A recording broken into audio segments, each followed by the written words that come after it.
UDF പരാജയപ്പെട്ടാൽ ജനങ്ങൾ ഇവന്മാരെ പഞ്ഞിക്കിടും. i2i news react for right ജനങ്ങളുടെ പ്രതികരണങ്ങൾ.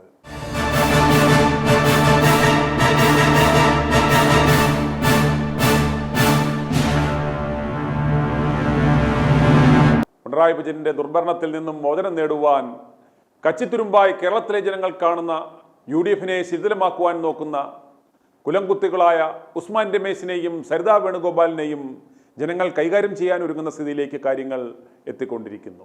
ഇന്നലെ KC വേണുഗോപാൽ യൂത്ത് കോൺഗ്രസ് പോരാ എന്ന് കുറ്റം പറയുന്നത് കേട്ടു.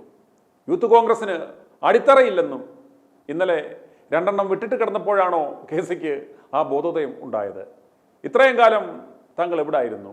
രാഹുൽ ഗാന്ധിക്ക് എന്തുകൊണ്ടാണ് വയനാട്ടിൽ അഭയം പ്രാപിക്കേണ്ടി വന്നത് എന്നതിനെക്കുറിച്ച് KCക്ക് ഒന്ന് പറയാമോ? ദേശീയ തലത്തിൽ നിങ്ങൾക്ക് എന്ത് അടിത്തറ ഇതുവരെ ഉണ്ടാക്കുവാൻ സാധിച്ചു എന്നും പറയാമോ?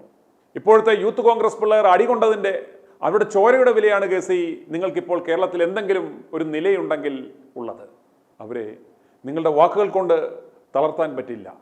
നിങ്ങളെപ്പോലെയുള്ള മരവാഴകളുടെ കീഴിലാണല്ലോ ആ മിടുക്കന്മാർ പ്രവർത്തിക്കേണ്ടത് എന്ന ഗതികേട് മാത്രമാണ് ഇന്ന് അവർക്കുള്ളത്. നിങ്ങളുടെ ആ വാക്കുകൾ മുറിമോൻ മരംകൊള്ളക്കാരനെ ബിനാമിയാക്കി മുന്നിൽ നിർത്തി പ്രവർത്തിക്കുന്ന ആ ചാനലുകാരൻ ഇന്ന് ആഘോഷിക്കുന്ന കണ്ടായിരുന്നു. അവർക്ക് കുത്തുവാനുള്ള കത്തി നിങ്ങൾ തന്നെ കൊടുത്തല്ലോ സരിതേശ്വര. നീ കേരളത്തിൽ കാലുകുത്താതിരുന്നാൽ ആ യൂത്ത് കോൺഗ്രസ് പിള്ളേർ കപ്പടിച്ച് കയ്യിൽ കൊണ്ടുത്തരും. അന്ന് കേരളത്തിലേക്ക് താങ്കൾ എഴുന്നള്ളിയാൽ മതി. ഇനി ജനങ്ങളുടെ പ്രതികരണത്തിലേക്ക്. അല്ല, ഞാൻ ഈ വാർത്ത കണ്ടായിരുന്നേ, അത് നിങ്ങൾ പറഞ്ഞ 100% ശരി. ഇവർ ഈ അടിയും ബഹളവും, ഇവർ ജനം പിണറായിയുടെ ഭരണം കൊണ്ട് മടുത്തിരിക്കുകയാണ്. പക്ഷെ ഇവര് ശ്രമിച്ച ജയിക്കും, പക്ഷെ ജനം ജയിപ്പിക്കുന്നു ഒന്നുമില്ല. കാരണം ഈ ഭരണത്തിൽ മടുത്തിരിക്കുകയാണ്. ഞാൻ അടുത്ത ഈ ഒരു അടിയും കൂടെ കണ്ട് ജനം മടുക്കേണ്ട കാര്യമില്ലല്ലോ. ഞാൻ കോൺഗ്രസ്സുകാരനായിരുന്നു, പക്ഷെ ഈ പിഴച്ചവന്മാർ ഇത് നശിപ്പിക്കുന്നേ. ഒന്നാമത്തെ കാര്യം, കോൺഗ്രസ് എന്ന് പറഞ്ഞാൽ എന്നാ ബേസ് എന്നാ ഉള്ളത്? അവരുടെ ആസ്ഥാനം എവിടെയാ? പാണക്കാട്ട കാക്കാമാരുടെ കാലിൻ്റെ ഇടയിൽ. ഇതല്ലേ അവന്മാര്? ഞാനൊരു കോൺഗ്രസ്സുകാരനാണ്, പക്ഷേ ജനം മടുത്തോട്ടെ. ഈ നാറികളെ കണ്ടൊക്കെ ജനം മടുത്തു. സുനില് പറഞ്ഞത് 100% ശരിയാണ്.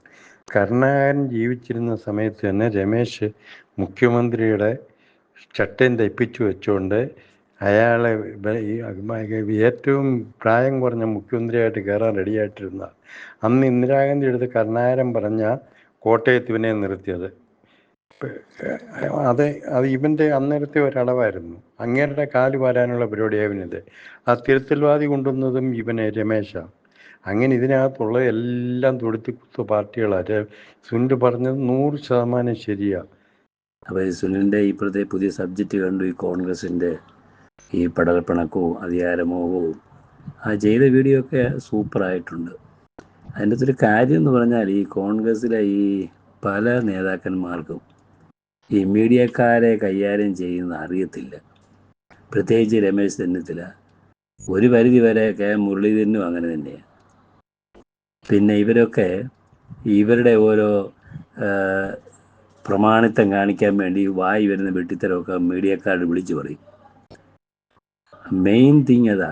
പല കോൺഗ്രസ് നേതാക്കന്മാരെ എനിക്ക് ഇവരെയൊക്കെ അറിയാവുന്നതും സ്നേഹമുള്ളവരും ഞാൻ അവരെയൊക്കെ മാനിക്കുന്നവരുമാണ്. അല്ല, വെറുതെ ക്രിറ്റിസിസം പറയാല്ല. ഇവർക്ക് പലർക്കും ഈ മീഡിയക്കാരുടെ മുമ്പിൽ വരുമ്പോൾ പറയുന്നത് എന്താണെന്ന് ഇവർക്ക് തന്നെ അറിയത്തില്ല. മീഡിയക്കാർ എന്നെ ട്രിക്കി ക്വസ്റ്റ്യൻ ചോദിക്കും, അതനുസരിച്ച് ഇവരെ അങ്ങ് ഉള്ളു തുറക്കും.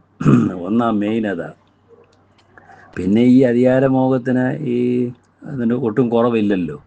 എന്നാൽ കിട്ടിയ സ്ഥാനം അല്ലെങ്കിൽ ഒരാൾ അത് കിട്ടി, ഓക്കെ, അത് ഞങ്ങൾ അംഗീകരിക്കുന്നു എന്ന് പറഞ്ഞ് ഒഴിഞ്ഞാൽ പോരായിരുന്നു. ഈ അവിടെ വന്നിരുന്ന ഈ എന്നെ കഴുത കരഞ്ഞു തീർക്കുന്ന പോലെ ചെയ്യേണ്ട വല്ല കാര്യവും ഉണ്ടായിരുന്നു. അല്ലെങ്കിൽ അദ്ദേഹം ക്യാപ്റ്റനാണ്, ശരി, സമ്മതിച്ചു, എൻ്റെ ക്യാപ്റ്റൻസി അങ്ങോട്ട് പോട്ടെ. തന്നെ വലിയ ഇപ്പം കോൺഗ്രസിൻ്റെ ചിന്തയനുസരിച്ച് MLA ജയിച്ചു വരുമ്പോൾ അതിലാരാ ഭൂരിപക്ഷം പറയുന്നത്? പിന്നെ ഹൈക്കമാൻഡ് നിശ്ചയിക്കുന്ന ആളാണല്ലോ മുഖ്യമന്ത്രിയാകുന്നത്. ഇവിടെ ആരൊക്കെ കടന്ന് മുഖ്യമന്ത്രി കുപ്പായം തയ്ച്ചാലും ജയിച്ചു വരുന്ന MLA ഭൂരിപക്ഷമാണല്ലോ അവർ കൺസിഡർ ചെയ്യുന്നത്. പിന്നെ ഹൈക്കമാൻഡിൻ്റെ ഒരു താരിപ്പൂടെ വരുമല്ലോ, അന്നേരം വലിയ മുഖ്യമന്ത്രി ആകുന്നത്. അതിന് ഇപ്പോഴേ ഇമാര് കിടന്ന് വെള്ളം ചൂടാക്കണോ? ആദ്യം MLA ഉണ്ടാക്കട്ടെ, അത് കഴിഞ്ഞല്ലയോ പിന്നെ ആരാ മുഖ്യമന്ത്രി, ആരാ പ്രതിപക്ഷ നേതാവ്. ആന്റണി പറഞ്ഞ പോലെ ചുവരില്ലാതെ ഇവിടെ കൊണ്ട് ചിത്രം വരയ്ക്കാനാണ്. പിന്നെ രണ്ടാമത്തെ കാരണം ഈ ശശി തരൂരിൻ്റെ എനിക്ക് വലിയ ബഹുമാനമുള്ള ഒരാളായിരുന്നു. അദ്ദേഹത്തിന് ഇപ്പോൾ എന്തോ അയാളെ ഈ മീഡിയക്കാരെല്ലാം കൂടി വിശ്വപൗരനാക്കി. എന്താ ഇപ്പം ഒരു UN അണ്ടർ സെക്രട്ടറിമാർ എൻ്റെ ശശിധരൻ, അതിന് മുമ്പ് എത്രയോ പേര് സെക്രട്ടറി ജനറലായിട്ടുണ്ട്, അണ്ടർ സെക്രട്ടറിമാരായിട്ടുണ്ട്. അപ്പോൾ അവരെല്ലാം വിശ്വപൗരന്മാരായിരുന്നു. പിന്നെ ഇംഗ്ലീഷിൻ്റെ ഒരു പ്രൊഫഷൻസി ഉണ്ടെന്നും കണ്ട്, അല്ലെങ്കിൽ ഇംഗ്ലീഷ് ഫ്ലുവൻ്റായിട്ട് സംസാരിക്കുന്നത് കൊണ്ടാകുന്നു ഒരാൾ വിശ്വപൗരനാകുന്നത്. അതിലും കൂടുതൽ ഇംഗ്ലീഷ് സംസാരിക്കുന്ന ലോകത്തിൽ വെള്ളക്കാരില്ലയോ? ഒരു ക്ലാസ്സിലും പഠിക്കാത്ത വെള്ളക്കാരെ ഇംഗ്ലീഷ് പറയത്തില്ലയോ? അത് അവരുടെ നേറ്റീവ് ലാംഗ്വേജ്. അപ്പോൾ അത് വലിയൊരു ക്വാളിറ്റിയാണെന്നും പറഞ്ഞ് കുറേ മാധ്യമക്കാരെ പൊക്കി പിടിച്ച് നടക്കുന്നത് അതൊരു തന്നെയുമല്ല. ഈ ശശി തരൂരിനെ കൊണ്ട് ഈ കോൺഗ്രസ് പാർട്ടിക്ക് എന്ത് നേട്ടമുള്ള? തിരുവനന്തപുരം 4 പ്രാവശ്യം നിന്ന് ജയിച്ചു. ഒരു പഞ്ചായത്ത് വോട്ട് മുനിസിപ്പാലിറ്റിയിൽ ഒന്ന് സ്ഥാനം പിടിക്കാനുള്ള കഴിവ് അദ്ദേഹത്തിനുണ്ടോ? ഈ കോൺഗ്രസ് അല്ലെങ്കിൽ തിരുവനന്തപുരത്തെ കോൺഗ്രസ് പാർട്ടിക്ക് വേണ്ടി ഈ പുള്ളി എന്ത് ചെയ്തിട്ടുണ്ട്? അവിടുത്തെ സാധാരണക്കാരെ ഒന്ന് കാണുവോ? അല്ലെങ്കിൽ അവിടുത്തെ പഞ്ചായത്തിൻ്റെ ഭരണം പിടിക്കുവോ?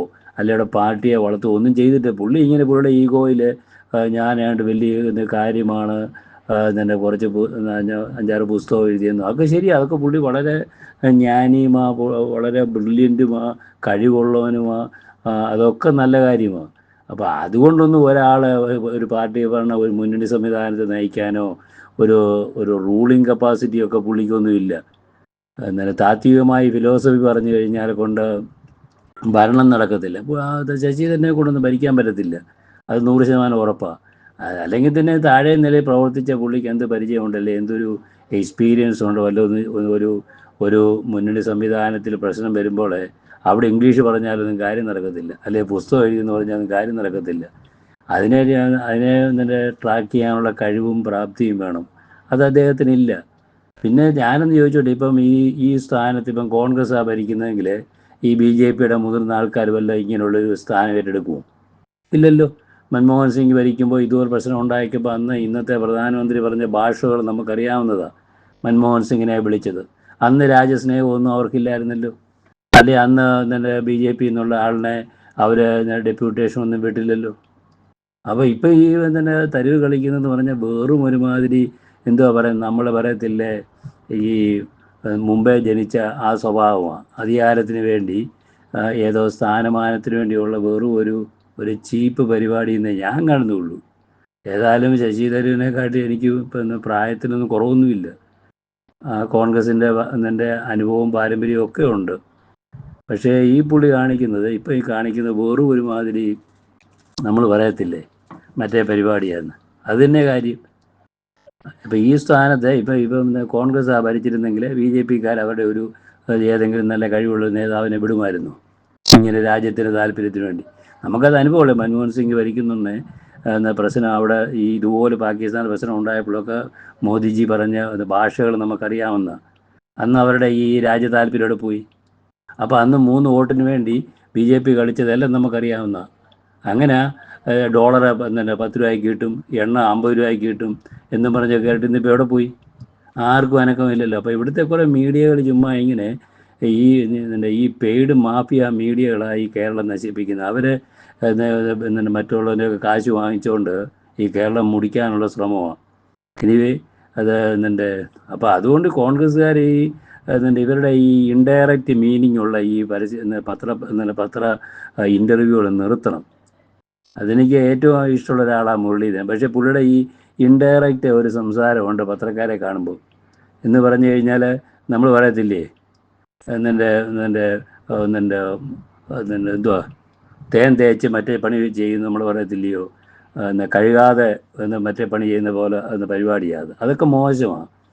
അപ്പോൾ കോൺഗ്രസ്സിന് വല്ലതും ഉണ്ടെങ്കിൽ പാർട്ടിക്കകത്ത് ശക്തമായി പറയണം. അല്ലാതെ പുറത്ത് മീഡിയക്കാരെ കാണുമ്പം അങ്ങനെയും ഉണ്ട് ഇങ്ങനെയും ഉണ്ട്, എനിക്ക് വേണ്ട എന്നാൽ എനിക്ക് വേണം എന്നുള്ള ഇൻഡയറക്റ്റ് കുറേ മാന്യന്മാരുണ്ട് കോൺഗ്രസ്സിൽ. മീഡിയക്കാരെ കാണുമ്പോൾ അവനെയൊക്കെ എല്ലാം അങ്ങ് മറന്നു പോകും.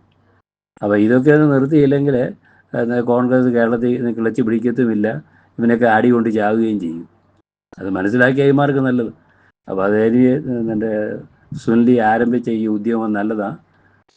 Take care, go ahead, best wishes. പ്രിയപ്പെട്ട സുനിൽ, ഞാൻ താങ്കൾ പറഞ്ഞു ശ്രദ്ധിച്ചു കേട്ടു. ഇവിടെ എനിക്ക് താങ്കളെയാണ് കുറ്റപ്പെടുത്താനുള്ളത്, ക്ഷമിക്കണം. ഞാനത് മനസ്സിലാക്കിയിടത്തോളം എനിക്കൊരു കാര്യം പിടികിട്ടെന്ന് അറിയോ, താങ്കൾ വിചാരിക്കുന്ന താങ്കളുടെ നിലവാരത്തിലുള്ള വെളിവും വെള്ളിയാഴ്ചയൊക്കെ കോൺഗ്രസ്സുകാർക്ക് ഉണ്ടെന്നുള്ള തെറ്റിദ്ധാരണ കൊണ്ടാണ് അങ്ങനെയൊക്കെ പറയണത്. അല്ലെങ്കിൽ അവരിവിടെ ഈ കാട്ടിക്കൂട്ടുന്നത് ആരെങ്കിലും കാട്ടിക്കൂട്ടും. അപ്പം അതുകൊണ്ട് ആ വെളിവും വെള്ളിയാഴ്ച ഇല്ലാത്ത കഴുതകളുടെ നേതാക്കന്മാരാണ് അവിടെയുള്ള കഴുതകൾ. രാഹുൽ എന്ന് പറഞ്ഞൊരു ഇരിക്കപ്പെട്ടതാണ്. അപ്പം പിന്നെ പറയേണ്ടത് കാര്യം. അപ്പോൾ don't expect anything from them. Please, you are expecting something from them, you don't do that please. ഈ കേരളത്തിലുള്ള രാഷ്ട്രീയ നേതാക്കന്മാർ ഒന്നിലോ മുക്കാൽ പൊട്ടന്മാരായിരിക്കും, അല്ലെങ്കിൽ അതീവ ബുദ്ധിമാന്മാരും രാക്ഷസന്മാരും ആയിരിക്കും. അവർ അഡ്ജസ്റ്റ്മെൻറ്റ് ചെയ്യണമെന്ന് എനിക്ക് അറിഞ്ഞൂടാ. അതൊക്കെ കാലം തെളിയിക്കട്ടെ. എത്രയോ കാര്യങ്ങൾ പഴയ കാര്യങ്ങൾ നമ്മൾ രാഷ്ട്രീയ ചരിത്രത്തിൽ എടുത്തു കഴിഞ്ഞാൽ 1967 തൊട്ടുള്ള രാഷ്ട്രീയ ചരിത്രം എനിക്കറിയാം. അതിൽ എന്തെല്ലാം കാര്യങ്ങൾ ഇതുപോലെയുണ്ട്. നമ്മൾ വിചാരിച്ച കാര്യങ്ങളോ ഒക്കെ എന്തെല്ലാം, ഞാൻ വിചാരിച്ച കാര്യങ്ങളിൽ നിന്ന് എത്ര വ്യത്യസ്തമായ കാര്യങ്ങളാണ് പിന്നീട് അറിയാൻ കഴിഞ്ഞത്. അതുകൊണ്ട് പറയാൻ പറ്റില്ല. അതൊന്ന്. രണ്ട്, നമ്മുടെ നാട്ടിലെ മാധ്യമങ്ങൾ, മാധ്യമങ്ങൾ, ആർക്കെങ്കിലും ഇതിൽ എന്തെങ്കിലും കൺസേൺ ഉണ്ടോ? താങ്കളെ പോലുള്ള ചില ആൾക്കാരാണ് എന്നെ പോലെയുള്ള സാധാരണക്കാരൻ്റെ ഹൃദയവികാരങ്ങളും വ്യാകുലതകളും മനസ്സിലാക്കുന്നത്. അതുകൊണ്ടാണ് ഞാൻ താങ്കൾക്ക് മറുപടി അയക്കുന്നത്. അല്ലെങ്കിൽ ഞാൻ അവഗണിച്ചേനെ, തീർച്ചയായിട്ടും അവഗണിച്ചേനെ. എനിക്ക് അവഗണിക്കാൻ പറ്റാത്ത ഒരാളായി പോയി താങ്കൾ. അതുകൊണ്ടാണ് ഞാൻ ഇത്രയും വിസ്തരിച്ച് തന്നെ മറുപടി അയക്കുന്നത്. ഇവർ കാണിക്കുന്ന അക്രമങ്ങളെ ഒന്ന് ആലോചിച്ച് നോക്കൂ, ഒന്ന് ചിന്തിച്ചു നോക്കൂ. ഈ ഇത്രയും ഇവരിലാണ്ടത്തോഴാവുമോ അവർ? അല്ല. അപ്പോൾ അവർ ചിലപ്പോൾ അഭിനയിക്കുന്നതായിരിക്കും.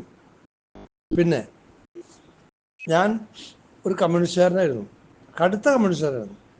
SFIയുടെ ലേബലിൽ കോളേജിൽ ഇലക്ഷനിൽ നിന്ന് ജയിച്ചിട്ടുള്ള ആളും സമരങ്ങൾ നടത്തിയ ആളും പോലീസ് സ്റ്റേഷനിൽ കയറിയിട്ടുള്ള ആളുമാണ്, അടിയന്തരാവസ്ഥ കാലത്ത് പ്രത്യേകിച്ച്. എനിക്കിപ്പോൾ അതൊക്കെ ആലോചിക്കുമ്പോൾ എൻ്റെ ഉള്ളിൽ എന്നെക്കുറിച്ച് തന്നെ, ഞാൻ കണ്ണാടിയിൽ നോക്കുമ്പോൾ, കണ്ണാടിയിൽ മുഖം നോക്കുന്ന സമയത്ത് കണ്ണുകൾ അടഞ്ഞു വെറുപ്പാൽ എന്ന് അയ്യപ്പണിക്കർ എഴുതി വെച്ച് ഓർമ്മ വരിക. വലിയ ദുഃഖത്തിലാണ് സുഹൃത്തെ, വലിയ ദുഃഖത്തിലാണ്. നിങ്ങളെപ്പോലുള്ള കുറച്ച് ആൾക്കാരെങ്കിലും ഇത് ഉയർത്തിപ്പിടിക്കാനും റെപ്രസെൻ്റ് ചെയ്യാനുണ്ടെന്നുള്ളൊരു ചെറിയൊരു ഹോപ്പ് മാത്രമേ ഉള്ളൂ. ബാക്കി എല്ലാം തീർന്നു. i2i News, an eye for truth. i2i News subscribe ചെയ്തിട്ടില്ലാത്തവർ ഇപ്പോൾ തന്നെ സബ്സ്ക്രൈബ് ചെയ്യുക. നോട്ടിഫിക്കേഷൻ ലഭിക്കുവാൻ ബെൽ ബട്ടണും അമർത്തുക.